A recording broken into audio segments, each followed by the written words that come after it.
बिस्मिल्लाहिर्रहमानिर्रहीम। अस्सलाम वालेकुम नाज़रीन, मैं हूं आसिम नसीर और आप देख रहे हैं हमारा यूट्यूब चैनल आसिम सीरीज। नाज़रीन, हमारे साथ मौजूद है मशहूर मॉर्फ एस्ट्रोलॉजर न्यूमरोलॉजिस्ट मलिक महबूब साहब। अस्सलाम वालेकुम मलिक साहब, क्या हाल है, कैसे हैं आप? वालेकुम अस्सलाम। अल्लाह का करम है। आप बताएं कैसे हैं सर।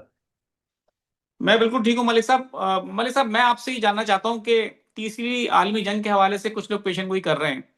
आपने भी एक दफा कहा था कि 1-2% आपको भी चांस है कि अगर ये जंग एक हफ्ते तक ना रुक सकी तो शायद आलमी तीसरी आलमी जंग छिड़ जाए, जिसके चांसेस बहुत ही कम हैं, आपका ये कहना है।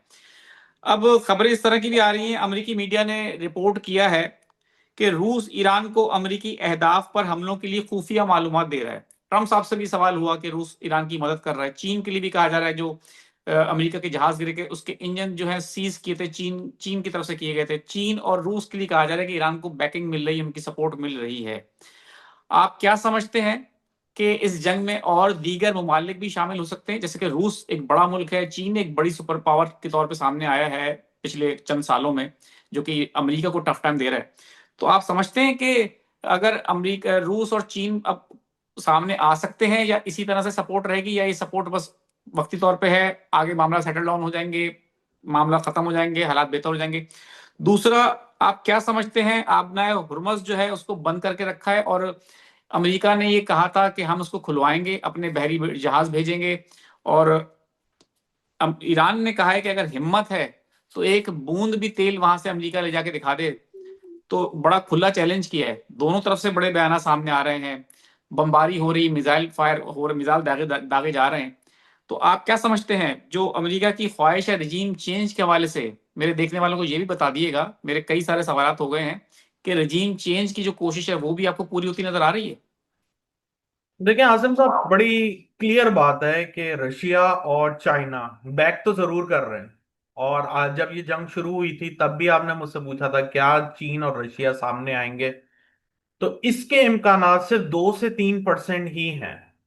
और ये इम्कानात बढ़ते हुए तब दिखेंगे कि खुदा ना खास्ता ये जंगी मामलात या ये जंगें आपको 14 मार्च के बाद मजीद बढ़ती हुई दिखे। फिर तो आप ये अंदाजा लगा लीजिएगा कि ये जंग कोई 2-4 महीने नहीं, ये आलमी जंग छिड़ गई है। और मैं आपको बार बार कह रहा हूं, अल्लाह करे ये ना छिड़े। क्योंकि अगर मैं आप पुरानी वीडियोस में जाएं तो मुझे ऐसा लगता है, मैंने एक जगह कहा है, अब मुझे एग्जैक्टली याद नहीं है मैंने कहाँ पे कहा था आपको एक क्लिप में, कि अगर आप ये सोच रहे हैं कि ये आलमी जंग चाइना रशिया और अमेरिका के बीच में छिड़ेगी या उनकी वजह से छिड़ेगी, तो आप गलत सोच रहे हैं। मुझे नहीं पता मैंने आपके वीलॉग में कहा था नहीं, लेकिन मैं आपको बता रहा हूं, अगर ये आलमी जंग छिड़ेगी तो छोटे मुमालिक की वजह से छिड़ेगी। और छोटे मुमालिक में ईरान भी आता है, बिल्कुल। जो कि बजाहिर छोटा नहीं है। छोटे मुमालिक से मुराद ये है कि जिनकी कैपेसिटी नहीं है लड़ने की, जिनसे आप तवक्को नहीं रख सकते कि इनकी वजह से जंग छिड़ गई। लेकिन इन एक्चुअल ये छिड़ेगी भी अगर आगे, अल्लाह ना करे ऐसा कभी भी हो, लेकिन अगर आगे ये छिड़ेगी तो जो हॉटस्पॉट होगा वो ईरान होगा। ये याद रखिएगा कि इस जंग के जो रीजन होता है, को रिस्पॉन्सिबल, वो ईरान ही होगा।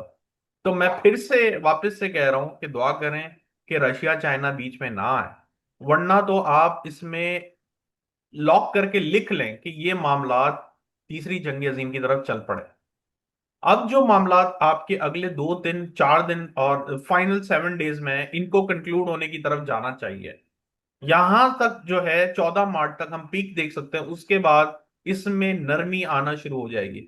लेकिन आप इन सारी बातों में एक चीज भूल गए जिसको मुझे बताना जरूरी है, कि पाकिस्तान पाकिस्तान नेक्स्ट हॉटस्पॉट बनने जा रहा है, खुदा ना खास्ता जंगों के लिहाज से। मैं फिर से बता रहा हूं, मुझे जो डर है वो यही है कि इंडिया बीच में कोई शरारत ना करे। मैं बार बार कह रहा हूं आपको, अब दुआ करें। पहले मैं बोलता था कि जंग ना शुरू हो दुनिया में, तो लोग जो है तनकीद करते थे और हंसते थे। कोई बात नहीं, अच्छी बात है, मैं तो खुश था कि जंग नहीं छिड़ी। लेकिन मैं यही बोल रहा हूं कि जंग अगर पाकिस्तान में अगर नया बन गई, तो देखें Pakistan no doubt upper hand रखेगा, लेकिन आप जो तबाही सोच रहे हैं उससे कहीं कहीं कहीं गुना ज्यादा तबाही आ जाएगी। तो प्रॉब्लम ऐसी हो गई कि पाकिस्तान के लिए भी बहुत इश्यूज जमा हो रहे हैं। फॉर एग्जाम्पल के तौर पे, पाकिस्तान का एक एग्रीमेंट और सऊदीया से साइन है, गजा के लिए फौज इन्होंने पहले ही उस पे साइन किया हुआ है। फिर तीसरी बात, अफगानिस्तान से साथ आप ऑलरेडी बिजी हैं। तो खुदा ना खास्ता अगर इंडिया ने शरारत की, देन फिर क्या? फिर आप खुद अंदाजा लगाएं क्या। मुश्किलात बढ़ पाकिस्तान की सकती हैं। बहुत बढ़ जाएंगी सर, आपकी सोच से ज्यादा की बात कर रहा हूं मैं। जैसे आप मुझसे जब पूछते थे, मैं जनवरी फेब में बोलता था, बल्कि शायद पिछले साल से बोलता आ रहा हूँ, क्रूड ऑयल के प्राइस बहुत बढ़ जाएंगे। तब वही बिल्कुल। बात है कि हम लोग को नहीं पता होता। अब वो इतने बढ़ गए हैं कि हम लोग एक 55 रुपए पे आके परेशानी का सामना हो रहा है। हमारे यहाँ पे भी, अमेरिका में भी बढ़ गए हैं, लेकिन मैं नहीं बोलना चाहता हूँ, क्योंकि बोला जाता है कि जो चीजें आप बोलते हैं वही चीज होती है। तो इसलिए बेहतर है, अल्लाह करे ये सब चीजें कंक्लूड हो। जहां तक आपने इसकी बात की कि आने वाले दिनों में जंग कहाँ तक चलती हुई दिख रही है, वो मुझे, मैंने जैसे कहा, एक हफ्ता ही नजर आती है। और जो कोशिश है, जो ट्रम्प साहब चाह रहे हैं कि रिजीम चेंज करना चाह रहे हैं वो ईरान के अंदर, वो कह रहे हैं कि वो खामनेई साहब के बेटे को वो नहीं मानते, मुझसे पूछ के बनाया जाए। तो वो जो अपना इलाके के चौधरी बने हुए हैं कि उनसे पूछ के हर काम किया जाए। तो आपको लगता है कि उनकी ख्वाहिश पूरी होगी और रिजीम चेंज के हवाले से और बहुत सारे व्लॉगर्स हैं, कुछ ऐसे लोग हैं जो कि बातें कर रहे हैं कि शायद हो सकता है कि ईरान में रिजीम चेंज हो जाए, और हो सकता है मौलवी ही टाइप के कोई लोग आए, लेकिन थोड़े लिबरल टाइप के मौलवी आ जाएं। आपको लगता है? सर वो शायद वाले तो बहुत सारे होंगे, मैं मानता हूँ, लेकिन रिजीम चेंज इस जंग से नहीं होने वाली, ये बात याद रखिए। इस जंग की वजह से मुझे रिजीम चेंज नहीं दिखती। अलबत्ता मुल्क के हालात ऐसे हो जाएंगे जिसकी वजह से कोई नई पार्टी आएगी, लेकिन अभी की बात नहीं है, ये दूर की बात है। अलबत्ता ईरान अभी बहुत ज्यादा क्राइसिस में है और आने वाले दिनों में भी रहेगा। जंग की वजह से नहीं, जो हालात वहां पे हुए हैं, तो जो स्टेबिलिटी थी जिसके ऊपर ये लोग एक रास्ते पे चल रहे थे, ये भटक जाएंगे। और जब ये आपके सामने, हमारी पीटीआई की मिसाल है, मैं आपको दे देता हूँ। सुप्रीम लीडर उनके, तो मतलब पीटीआई के जो लीडर हैं इमरान खान, वो अंदर है। पार्टी का क्या हाल बिल्कुल। नाम से तो बस एग्जाम्पल के तौर पे समझ जाए।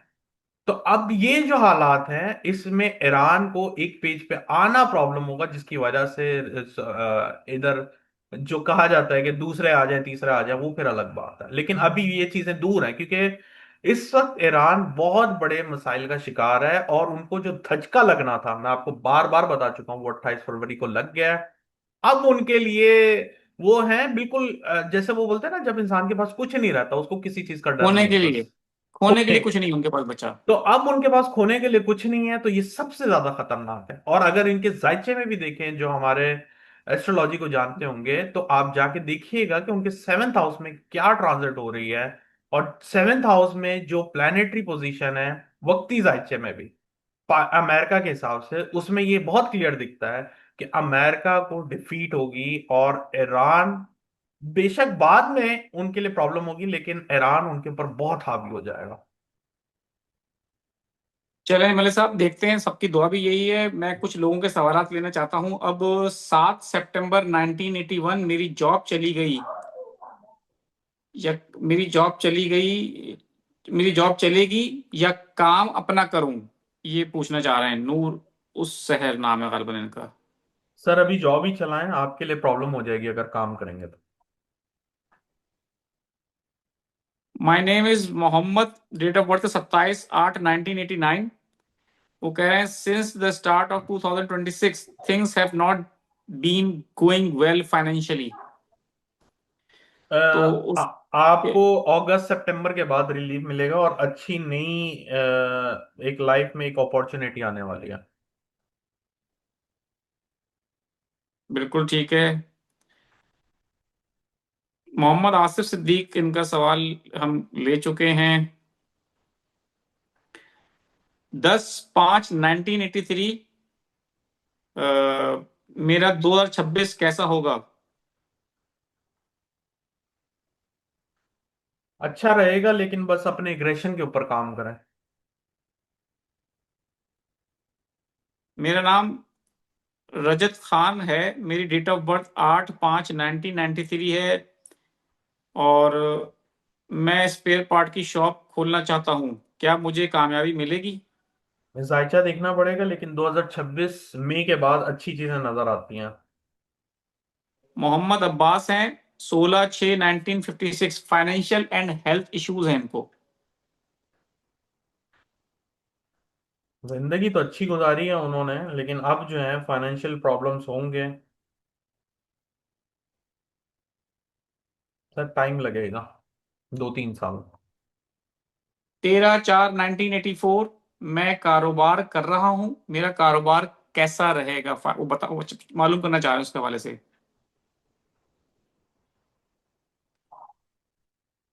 अप्रैल के बाद आपके लिए प्रॉब्लम्स बहुत आ रही हैं, be very careful. Mohammad Mohsin है, 16/4/1998। 1998। मेरे माली हालात और घर के मामला कब बेहतर होंगे?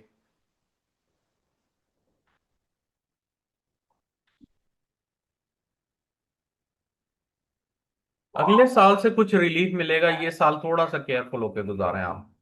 बिल्कुल ठीक है मलिक साहब, बहुत बहुत शुक्रिया हमें वक्त देने के लिए। नाज़रीन, यहाँ हमारे वीलॉग का वक्त खत्म हुआ। मुझे और मलिक महबूब साहब को दें इजाजत। आखिर में हमारा वही पैगाम है, मुस्कुराएं, प्यार बांटें और अपने आसपास के लोगों का ख्याल रखें। अल्लाह हाफिज।